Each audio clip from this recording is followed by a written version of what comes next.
your girl, V. Marie, coming to you once again with Spilling the Ink. With Spilling the Ink. Look, I got a whole little song now. We're going to remix that for y'all. It'll be available, MP3, coming soon. Don't look for that because I'm playing, but really I might not be depending on the day. All right, how y'all doing today? I hope you're doing amazing. We are going to talk about, for my business owners today that's ready to boss up, let's get into it. We are breaking down the 4 A's to success, okay? I know y'all are wondering like, okay, V, a lot of people promised me success before. I've been in the workshops. I have the ebooks, but they never taught it to you like this.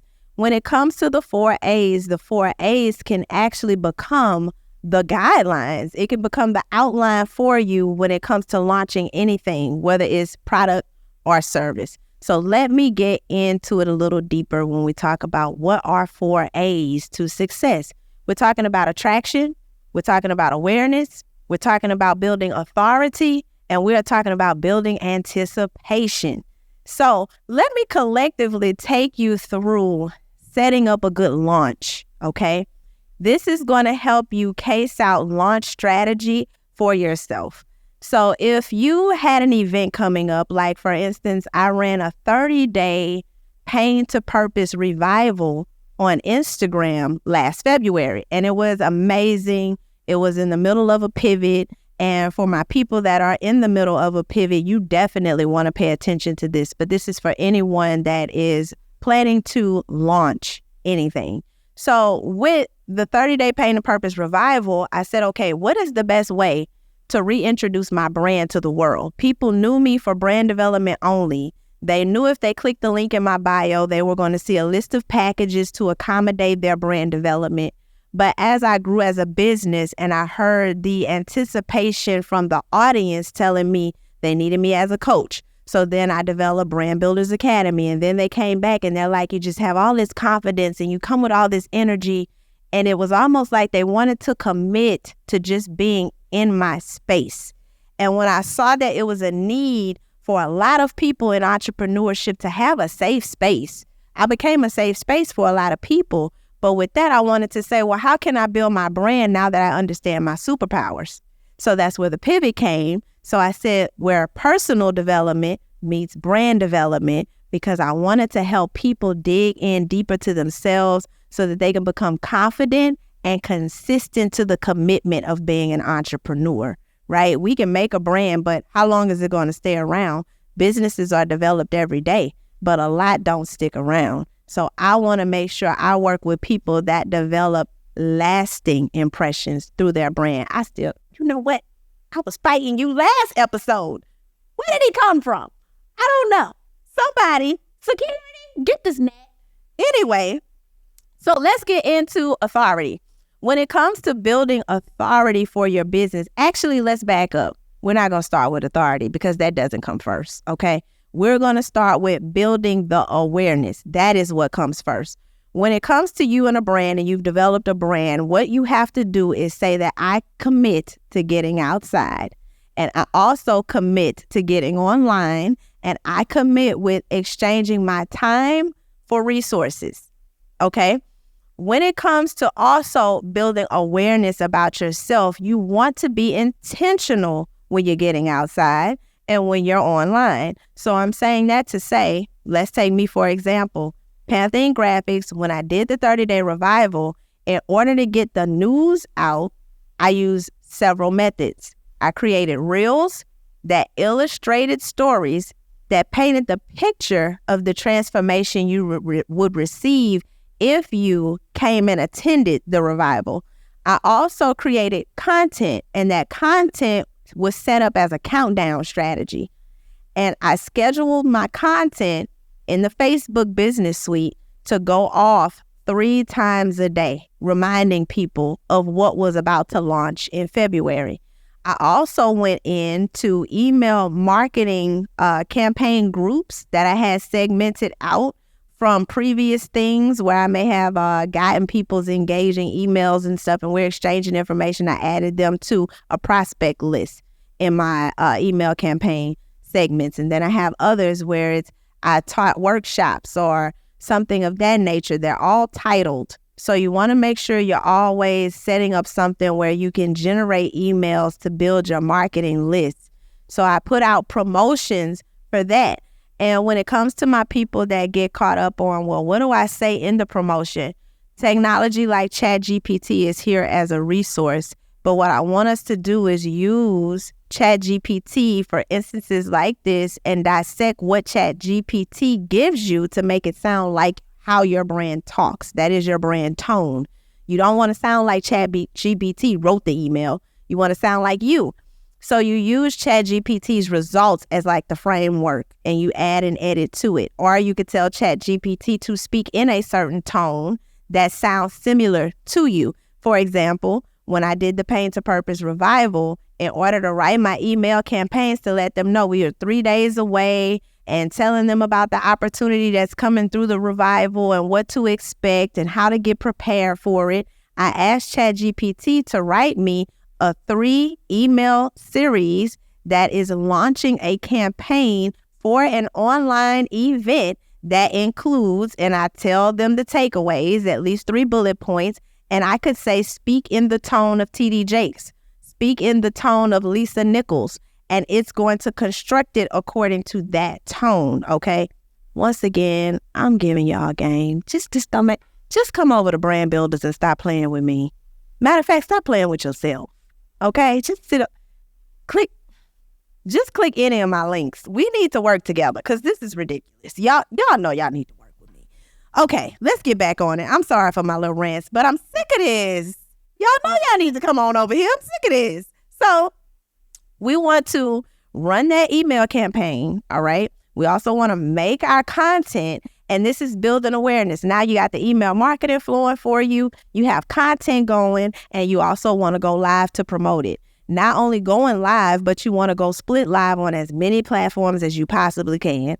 So you want to go on a DM spree, a inbox spree, a text messaging spree. You letting everybody know. Get the word out, tag your friends. And speaking of tagging friends, you also want to do something like throw contests.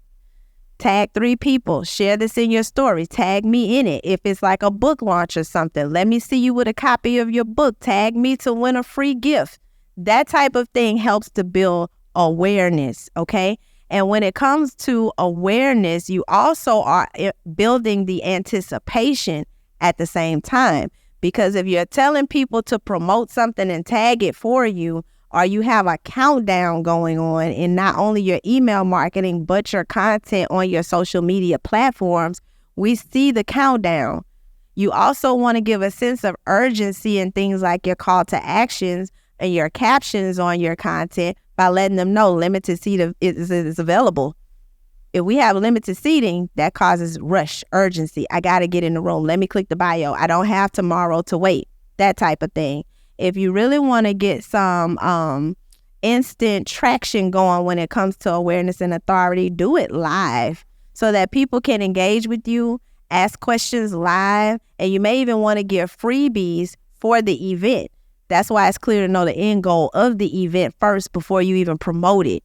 If you know you are helping people to lose weight at this event, you may want to give a free sample live to try it out before the event even comes about. Or maybe you could give a coupon, or maybe you could give some opportunity like booking a call that's usually $100 for absolutely free to work with you. There's so many ways to build awareness and build anticipation for something to come. Now, when it comes to the attraction, this is one of my favorite ones because this is when I get a little saucy, y'all. Attraction happens when you give quality every time you show up. People are attracted to certain things. Think about yourself. What makes you click a link? What were you attracted to? Something caught your eye. Why are you dating the person you date? Because it's not like you knew they had a beautiful mind when you first met them. So was it an energy that they gave off? Or was it their physical appearance? It's okay. Y'all little freaky links, y'all could be okay. It's okay. I did not tell you this is a safe space. It is totally fine, okay? Y'all know what y'all was looking at when you hooked up. So I want you to take that into consideration when you think about business. What am I going to use to attract this person and keep them thinking about me? And here's another component. For my people that are not just doing business face to face, you have to take into consideration that that person isn't there with you to have the experience. So you have to paint the experience through all the other senses, okay? So we were talking earlier, color theories for one thing. We want to play on description. You have to be really hyper descriptive when it comes to how things feel, taste, smell, all of the different things that really get people's senses involved to be attracted to you. Okay, so that's why if you've noticed in like commercials and different snippets, some of the higher engaging content is when you see the restaurant that let us hear the steak sizzle compared to the restaurant that just shows us the steak being plated. It's a totally different experience. What about the one when we see the salt and pepper dropping in slow motion on the food or the steam coming up from the food? I'm booking my reservation at the restaurant that takes me there to where I see it. I see all of these different things that really enhance the experience for me without me even being there. So that's what you want to do in your content. Take that person to a place so that they're drawn to you. Another way to draw people besides the senses is with your knowledge. We want to be people that start to practice how not to dig wide, but you want to dig deep. Meaning, don't plant your seeds in several places and you run out of water to nourish them. But instead, focus on the seed that you planted and nourish it and pay attention to it. I want you to be able to go so far into content on what you do to help solve problems. Nobody else can reach you there. Okay? That is something that causes that attraction, because every time I see you show up, you're coming authentic. You're coming with brand crystallization. And just to give you a little feedback, studies show that 66% of consumers rely on brand crystallization. They want the authentic thing. They want to know who they're doing business with. So saying that to say, come consistent with that, and that's attractive to people. It's no different than in a relationship. That person that's always on your mind that you can't stop thinking about, why can't you stop thinking about them? It's because they added value to your life in some type of way. Whether it's they made you feel nurtured, appreciated, supported, they gave reliability. All of these things are part of a brand's mission, a brand's vision, and a brand's values. So being clear on that now, sorry y'all, busybodies. Listen, that's the ring the alarm to go pick the child up from school. That's what that was. The mommy on the move, y'all. But when it comes to building the attraction, you want to keep your brand on that consumer's mind. You want to build that anticipation. And now moving into authority, when you know you have something good, you want to write about it. Okay? So when it comes to becoming an authority in your industry, or what I like to call lanes, in my company at Panther Inc., we always create lanes so you never have to worry about competition. I don't believe in competing in lanes. We have too much creativity, and where there's creativity, there is no competition. So with that being said, you want to get so creative that you develop something you can write about. 10 steps to overcome this. 5 strategies no one told you about that. Give us some components of the wisdom and experience and knowledge you have, because that book is your authority. That's the reason it's the root word. Authority is author. So you want to make sure your knowledge is in something that holds intellectual property. Books never die, okay? Some of these social media platforms could go away today. I came up in the era where we had Black Planet and MySpace. Where are they today? Okay? So with that being said, knowing that that can go, you want something that is a forever thing. So make sure you have intellectual property established in a book of some form. Start out with an ebook, workbook, journal, cookbook. It doesn't matter. And once you have that book, you want to slow drip the content out of that book. You could do live readings from the book. You can, if it's a workbook, maybe a worksheet sample out of the workbook can become your lead magnet It could be a quiz from your workbook. Take this quiz, and if the results is something you really love, then go ahead and upsell them to the full experience. You see what I'm saying? Teaching you how to really get the bag today. Bless the Lord. That just set my spirit right there.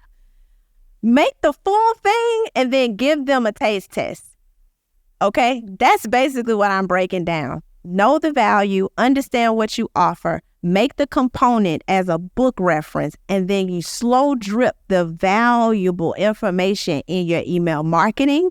You can send them to a link where you actually made a private YouTube video about it, and maybe the people in your community are the only people that have access to those links. And after you're consistent with making those links once a week, now those links become an arsenal for your community only. So now that people see the free value and they know in the free value, you always promote to get them in the community. And that's where your drop-off point is, to nurture them in the community. That's where all your sales are going to be made, right there. That's where you're going to find all of your teammates and members to help delegate different things to make this thing build. It starts in the community.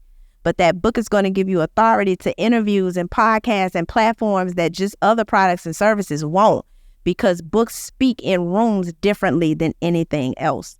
So we have covered in this episode all of that. I hope your brain is on fire today. Building awareness, attraction, authority. All right. We got to understand all of these things to really be successful. And we cannot forget the anticipation. So speaking of anticipation, I look forward to you anticipating the next episode of Spilling the Ink. This is your girl, V. Marie, coming to you once again. Love and light, y'all. I'm out.